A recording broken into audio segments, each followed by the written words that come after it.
그리고 눈을 맞춰 주셔야 합니다. 뭔데? 그렇죠? 그래. 그랬을 때 우리 아이가 일단 엄마가 아빠가 나에게 관심을 갖고 있구나. 내 얘기를 진지하게 들어주는구나. 지금 내 이야기에 귀를 기울이시는구나. 두 번째, 내가 하고 있는 것들 중에 대화에 방해 요소가 있어요. 그 방해 요소를 중단하셔야 됩니다. 아까 말씀드린 것처럼 예를 들어 스마트폰 가지고 무슨 게임을 하고 계시다. 그걸 아이가 알 수 있게끔 끄거나 덮어놓는 거예요. 적극적인 행동인 거죠. 보란 듯이 난 네 말을 듣기 위해서 이걸 그렇죠. 멈췄다. 맞습니다. 우리 아이가 아빠 불러요. 뭔데? 그렇죠? 시선은 TV에 꽂혀 있고. 이건 아이가 마음속에 있는 이야기 나올 수 없는 거죠. 정말 어렵지만 그때 우리 아이의 안전을 생각하신다면 TV를 끄시는 행동, 대화의 방해 요소를 제거하는 행동이죠. 책을 읽고 계시다 책을 덮고 신문을 접으시고 그런 행동들입니다. 이런 것들을 처음에 그냥 옮기긴 쉽지 않습니다. 훈련이 필요합니다. 연습이 필요합니다. 우리 아이들이 자신들의 안전한 생활 습관을 위해서 연습하기를 바라시듯이 부모님들도 자녀들과 대화하기 위해서 연습을 하셔야 합니다. 그래서 대화의 방해 요소를 제거하시라. 세 번째, 가장 중요한 겁니다. 적절한 반응 보이기. 우리 어머님들 잘하세요. 누구랑 대화할 때? 친구들하고 대화할 때.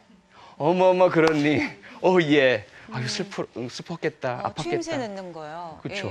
예를 들어 친구분이 뭐 시댁과의 갈등 이런 거 이야기할 때 공감하시잖아요. 그렇죠. 그래 막 표현하시고 같이 눈물 흘리시기도 하시고 그게 적절한 반응 보이기입니다.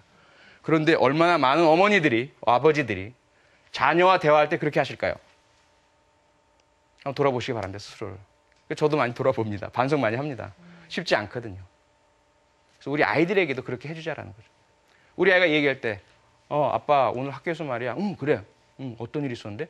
선생님한테 혼나서요. 아유, 너 참 슬펐겠다. 어떻게 혼났는데? 왜 그랬는데? 그러면 아이가 이제 이야기할 용기가 나는 거죠. 사실은요, 저도 잘못한 게 있고요. 이렇게 하지만 뭐 선생님 너무 지나친 것 같고요. 그래, 그런 것 같구나. 그럼 말로써 하는 적절한 반응도 있고요. 행동을 하는 적절한 반응도 있죠. 그때 그렇게 얘기를 했을 때 엄마 나 선생님한테 혼났어 이렇게 얘기를 했을 때 아이고 네가 평상시에 그러니까 그렇게 혼나지 이렇게 얘기를 하는 게 낫는 건지 나는 항상 너 편이다. 그렇기 때문에 항상 너가 나한테 말을 할 수 있는 항상 너의 긍정적이고 너가 나한테 항상 내가 받아줄 수 있는 그런 엄마의 모습을 보여줘야 되는 건지 비난을 해야 되는 부분에서 비난을 해줘야 될까요? 그게 그 다음 번입니다. 예, 적절한 반응 보이기 다음에 뭐가 있냐면 내가 하고 싶은 이야기를 잠시 내려놓고 아이에게 집중하십시오라는 거예요. 네가 그러니까 그러지 이렇게 반응을 바로 하지 말고 일단 하지 마시라는 거죠. 네. 아이가 하는 이야기 딱 답이 보이죠. 저도 늘 그래요. 예. 또 제 직업이 범죄자들의 심리를 파헤치다 보니까 아이들 심리야 뭐 옳고 오죽하겠습니까? 그름을 정확하게 판별하실 그렇죠. 수 그런 있거든요. 얘기 잘, 아이고, 야, 귀신을 속여라, 야, 나를 속이지 말지. 그런 얘기를 하거든요. 미리 얘기를 하는 경우가 사실 있거든요. 다 그렇습니다. 우리 부모들 다. 그러니까 저도 마찬가지로 같이 우리 노력하자라는 말씀이에요. 네. 우리 아이들은요. 아이들이 잘못한다고 우리가 생각하는 게 있잖아요. 네. 그래서 너는 도대체 왜 그러니? 누굴 닮아서 그러니? 이런 이야기들을 부모님들이 하시죠. 답답하니까. 그런데 그 질문을 조금 이렇게 생각을 해보시면 익숙한 이야기거든요. 내가 어렸을 때 내가 듣던 질문이에요. 그리고 우리 아이가 어디서 뭐 튀어나와서 갑자기 이상한 행동 배워서 왔겠어요? 다 엄마 아빠에게서 보고 배운 것. 우리가 만들어준 환경에서 반응한 것이죠. 그렇게 생각한다면 일단 우리 아이의 이야기를 들어봐야 한다는 거예요. 무슨 생각을 하고 그렇게 야단 맞을 짓을 했는지, 의도는 무엇이었는지, 어떻게 생각하고 있는지, 자신이 잘못한 점에 대해서는 어떻게 인정하고 있고 억울하다고 생각하는 점은 어떤 것인지 일단 다 듣고 나야 내가 이 아이에게 격려해 줄 부분도 있고 또는 고쳐주고 싶은 부분도 있고 야단쳐주고 싶은 부분도 있을 거 아닙니까? 그렇죠. 근데 그 답도 나오기 전에 너 맨날 그러니까 선생님한테 혼나지. 응? 내가 널 모를 줄 알아? 뻔해. 왜 그런데 선생님 탓을 해? 이렇게 얘기해버리면 어때요?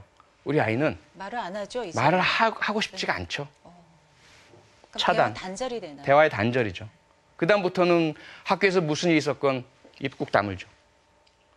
나중에 우리 부모님들이 많은 이야기를 그렇게 하시죠. 우리 아이는요, 나한테 얘기를 안 해요. 답답해 죽겠어요. 왜 그래요? 저한테 여쭤보세요. 저 사춘기라서 그런 줄 알았어요. 그 시간만, 제가 너무 그렇게 했었던 것 같아요. 아이고, 집에서 새는 바가지가 밖에서도 되지 이러면서 제가 그렇죠. 먼저 말을 끊었던 것 같다는 생각이 드네요. 예. 우리 아이들은 의외로 똑똑합니다. 의외로 현명합니다.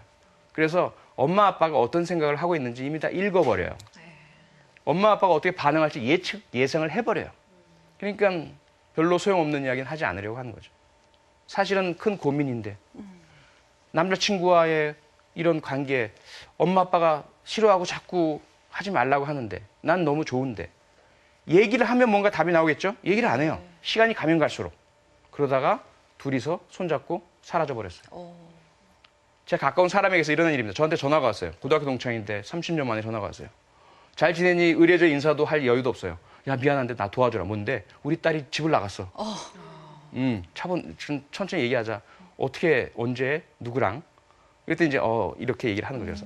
너무 걱정하지 말고 친구랑 같이 있다면 그렇게 위험하진 않을 거야. 근데 그 이면에는 대화의 단절이 있었던 거죠.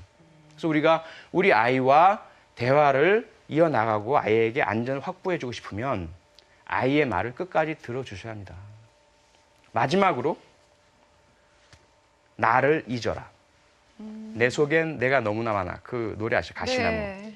당신의 쉴 자리를 뺏고, 그렇죠? 우리 아이에게도 자리를 마련해 주자는 거죠. 내 안에 얼마나 고민이 많습니까? 우선 경제적인 고민 많잖아요.